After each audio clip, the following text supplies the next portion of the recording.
സാധാരണ ഞങ്ങൾ ദേഷ്യപ്പെടാറെങ്കിൽ ഉണ്ടെങ്കിലും ഈ ഒരു കാരണത്തിൽ എന്നെ സംശയിക്കുമെന്നുള്ളത് എനിക്ക് അറിയില്ലായിരുന്നു.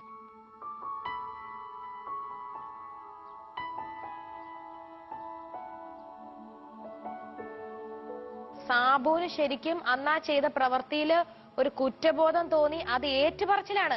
സിമിയോട് ക്ഷമ ചോദിക്കുകയാണ് സാബുവിന് വേണേ ഇത് പറയാണ്ടിരിക്കായിരുന്നു അല്ലെ? ആ ഒരു നല്ല മനസ്സിനാണ് ശരിക്കും ഞാൻ അതുകൊണ്ടാണ് അന്ന് ദേഷ്യം കാണിച്ചെന്ന ഒരു ഏറ്റുപറച്ചിലാണ് നടത്തിയിരിക്കുന്നത്. എനിക്ക് ഇതും കൊണ്ട് ഒരിക്കലും നിങ്ങളുടെ മുന്നോട്ടുള്ള ജീവിതത്തില് ഒരിക്കലും ഒരു പ്രശ്നം ഉണ്ടാവല്ലേ. അത് എനിക്കിവിടെ വിഷമമുള്ള ഒരു കാര്യമാണ്. സാബുചേട്ടൻ പറഞ്ഞില്ലേ 3 വർഷത്തിന് മുമ്പ് ഉണ്ടായ സംഭവം, അന്നാണ് ഞാൻ ശരിക്കും സാബുചേട്ടനെ മനസ്സിലാക്കിയത്. സത്യം പറയാലോ, ഈ 7 വർഷം പ്രേമിച്ചു നടന്നിട്ടൊന്നും സാബുചേട്ടൻ എനിക്ക് ഇത്ര മനസ്സിലായിട്ടുണ്ടായിരുന്നില്ല. അന്ന് പുള്ളിനോട് സാബുചേട്ടൻ പറഞ്ഞില്ല അവൾ അങ്ങനെ ചെയ്യൂല, എനിക്ക് നല്ല ഉറപ്പുണ്ടെന്ന് പറഞ്ഞപ്പോ ഞാൻ സാബുചേട്ടനെ കൂടുതൽ സ്നേഹിക്കാൻ തുടങ്ങി. ശരിക്കും ഞാൻ പറഞ്ഞിട്ടുണ്ട്, കല്യാണം കഴിച്ചിട്ടും എനിക്ക് കഴിച്ചതായിട്ടുള്ള ഫീലിംഗ് എനിക്ക് ഒരിക്കലും കിട്ടിയിട്ടില്ല.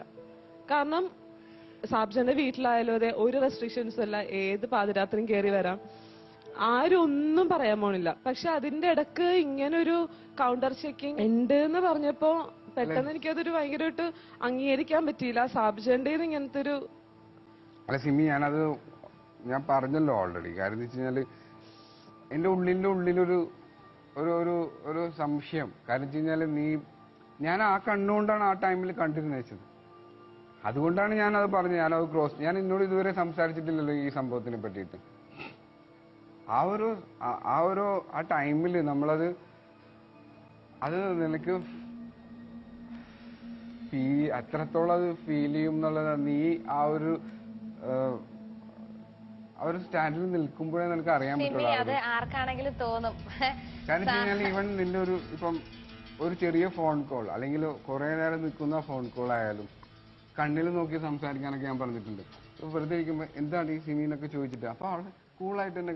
ഇപ്പൊ ഞാനതൊക്കെ കുറെ വായിച്ചിട്ടുണ്ട്. ആ രീതിയിലൊക്കെ ചെക്ക് ചെയ്യണമെങ്കിൽ കണ്ണിൽ നോക്കിയാൽ ഡീറ്റെയിൽസ് എടുക്കുമ്പോഴും മനസ്സിൽ ദൈവമേ അങ്ങനെയൊന്നും വരുത്തരുതെന്ന് പ്രാർത്ഥിച്ചുകൊണ്ടാണ്. അതൊന്ന് ക്ലാരിറ്റി കിട്ടാൻ വേണ്ടി മാത്രമാണ് പുള്ളി അത് ചെയ്തത്. സിമിയോട് സ്നേഹം കൂടുതൽ കൊണ്ടുമാണെന്ന് മാത്രമേ എനിക്കത് തോന്നുന്നുള്ളൂ. അല്ലാണ്ട് വേറെ വഴിക്കൊന്നും നമ്മളിത് പോണില്ല. നിങ്ങൾ ഒന്ന് നല്ലൊരു കൈഡി കൊടുത്ത ഇതൊരു ഹാപ്പി ആയിട്ട് തന്നെ നിങ്ങൾ ഇവിടുന്ന് പോകണം.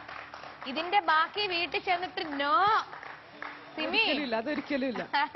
ഇതൊരു പോസിറ്റീവായിട്ട് എടുക്കുക. അത് കാരണം ഞാനിത് ഇത്രം ഇതിൽ തുറന്നു പറഞ്ഞത്. എനിക്കതൊരു വിഷമം എന്നുള്ള രീതിയിലല്ല ഞാനത് ഈ ഒരു വേദിയിൽ പറഞ്ഞത്. ഇതെല്ലാവർക്കും അറിയാവുന്ന ഒരു സംഭവം തന്നെയാണ്. ഇങ്ങനത്തെ ഒരു സംഭവങ്ങൾ നടന്നു കഴിഞ്ഞാൽ എന്തൊക്കെയായിരിക്കും ആഫ്റ്റർ എഫക്ട്. പക്ഷെ നമ്മൾ അതിൽ നിന്നൊക്കെ ഞാൻ അതിൽ നിന്നൊക്കെ തരണം ചെയ്ത് ക്ലിയർ ആക്കി. എന്റെ മനസ്സെല്ലാം ക്ലിയർ ആയി, ഫുൾ ക്ലിയർ ആയി.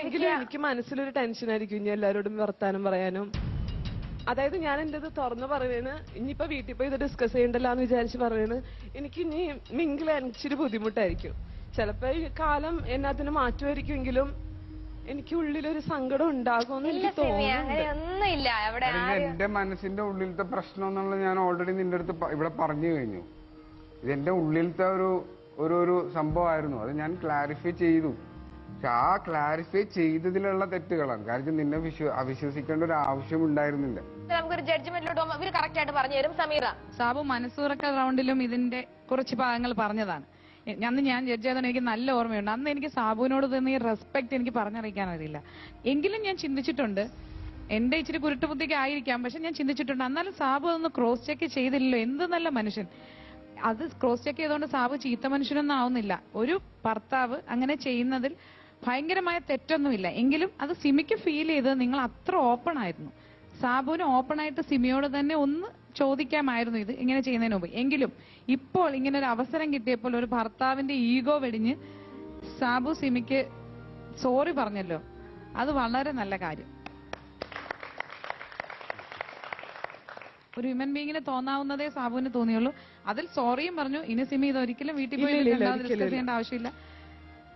വളരെ ജെന്യുവനായിട്ട് സംസാരിച്ചത്.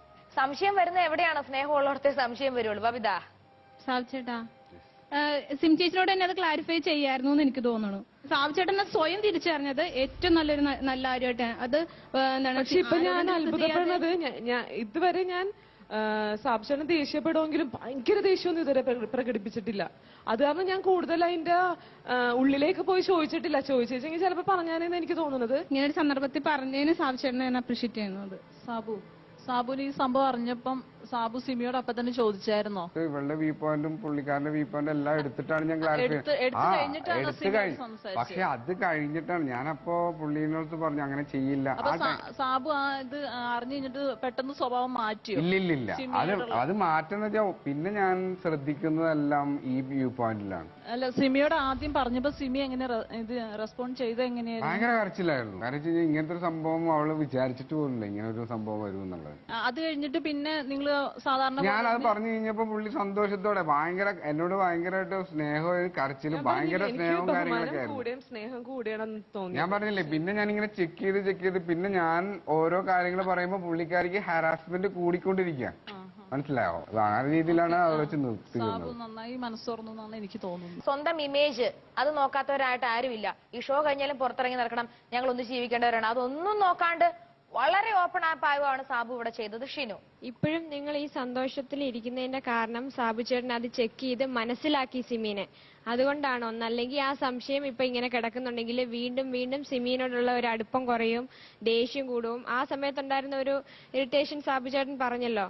പിന്നെ സിമിക്ക് കൂടുതലും ബോയ് ഫ്രണ്ട്സ് ആണ് ഉള്ളത്. അങ്ങനെയാണെങ്കിൽ സാബു ചേട്ടൻ അപ്പൊ തന്നെ അത് ഒഴിവാക്കാൻ പറയായിരുന്നു. അങ്ങനെ ഒരു സംശയം കിടപ്പുണ്ടെങ്കിൽ അത് ചെക്ക് പറഞ്ഞിട്ടില്ല. അപ്പൊ അതൊരു നല്ല മനസ്സാണ് സാബു ചേട്ടന്റെ. ബോയ്സ് ആയിട്ട് അപ്പൊ തുടങ്ങിയുള്ള ഫ്രണ്ട്സ് ഇപ്പോഴും ഉണ്ട്.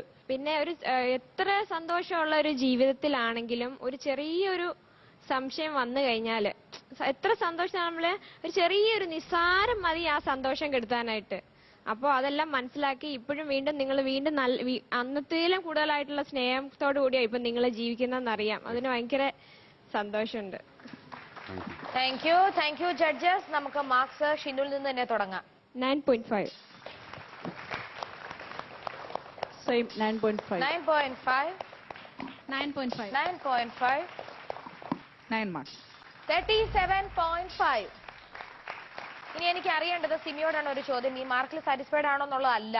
സാബു ഇത് തുറന്ന് പറഞ്ഞത് തെറ്റായി പോയെന്ന് തോന്നുന്നുണ്ടോ? അത് തുറന്ന് പറഞ്ഞത് സാബു ഇത് ചെയ്യണം ഏതായാലും ചെയ്തു പോകുന്നു എന്നുള്ള വിശ്വാസമാണോ? സിമിയുടെ ഉള്ളിലുള്ള കാര്യം പറയുക. കറക്റ്റ് ചോദ്യം. അത് പുള്ളിനെ ഭയങ്കരമായിട്ട് ഹേർട്ട് ചെയ്തു എന്ന് എനിക്കൊരു തോന്നുന്നു. പിന്നീട് ഒരിക്കലും ഇപ്പൊ ഉള്ള കാര്യം ഇപ്പൊ പറഞ്ഞു തീർക്കുക. എല്ലാവരും മുമ്പിൽ വെച്ച് പറഞ്ഞതില് കുറച്ചൊരു വിഷമമുണ്ട്. എന്നോട് എന്തും തുറന്ന് സംസാരിക്കാനുള്ള സ്വാതന്ത്ര്യം ഞാൻ കൊടുത്തിട്ടുണ്ട്. ഇന്നേ വരെ അങ്ങനെ ആയിരുന്നു എന്നായിരുന്നു എന്റെ വിശ്വാസം. പിന്നെ പെട്ടെന്ന് കേട്ടപ്പോ ഞാൻ ഷോക്കായി പോയി. പിന്നെ അത് കഴിഞ്ഞ് കുഴപ്പമില്ല, ഇപ്പൊ പറഞ്ഞതാണ്. അത്രം മനസ്സിൽ ഉരുകണ്ട ഞാനും മനസ്സിലാക്കിയില്ല. ശരിക്കും മനസ്സിൽ കിടന്ന് ഇത്രം ഉരുകണ്ടെന്നുള്ള കാര്യം ഞാനും മനസ്സിലാക്കിയില്ല. അതും എന്റെ ഒരു പോരായ്മയായിട്ടാണ് ഞാൻ കരുതുന്നത്. സാറ്റിസ്ഫൈഡ് ആണോ ഈ മാർക്കിൽ? അതെ അതെ. ഒരു ഇടിവെട്ടി മഴ പെയ്ത ഒരു ഫീല്. സാരമില്ല, എല്ലാം ഇപ്പൊ വളരെ നിങ്ങൾ ഭയങ്കര സ്നേഹത്തില്. ഇനിയുള്ള കാര്യം ഒരു കാര്യം ഒന്നുമില്ല. മനസ്സിൽ എന്തെങ്കിലും തോന്നുന്നുണ്ടെങ്കിലേ ഇനി എന്താടി സംഭവം എന്ന് ചോദിച്ചാൽ അങ്ങോട്ടും ഇങ്ങോട്ടും പറഞ്ഞു തീർക്കുക. ഇനി എന്തെങ്കിലും എനിക്ക് ഒരാളോട് ഇഷ്ടം ചെറുതായിട്ട് തോന്നി എന്നുണ്ടെങ്കിൽ അതും ധൈര്യമായിട്ട് പറയാലോ. തോന്നിക്ക് അപ്പൊ തന്നെ മാറ്റിക്കോളാം ഇവിടുന്ന് പറയും. അപ്പൊ എന്ത് ചെയ്തു? അപ്പൊ അങ്ങോട്ടും ഇങ്ങോട്ടും കോംപ്രമൈസ് ആയി. സാബുനും പറയാതെ എനിക്ക് ആ പെങ്കൊച്ചോട് ഇഷ്ടമായി, ഇഷ്ടമായതൊക്കെ കൊള്ളാം, പക്ഷെ അതിന്റെ ഒരു ലിമിറ്റിൽ എന്ന് നിങ്ങൾക്ക് അങ്ങോട്ടും ഇങ്ങോട്ടും എന്തും പറയാലോ. നിങ്ങൾ ഭാര്യ ഭർത്താക്കന്മാരാണല്ലോ. അപ്പൊ അല്ലാണ്ട് ഇതിന്റെ ഇടയിൽ ഒരു അഹത്തിലെ മോഹൻലാലായി കോക്ടെയിലെ ജയസൂര്യയൊക്കെ ആയിട്ട് നടക്കേണ്ട ഒരു കാര്യമില്ല കേട്ടോ. അപ്പൊ വിട്ടോ. ശരി, okay, bye. Malabar gold and diamonds വെറുതെ അല്ല ഭാര്യ സീസൺ 2 പവർഡ് ബൈ ന്യൂട്രലായി ഒരു ഷോർട്ട് ബ്രേക്ക്.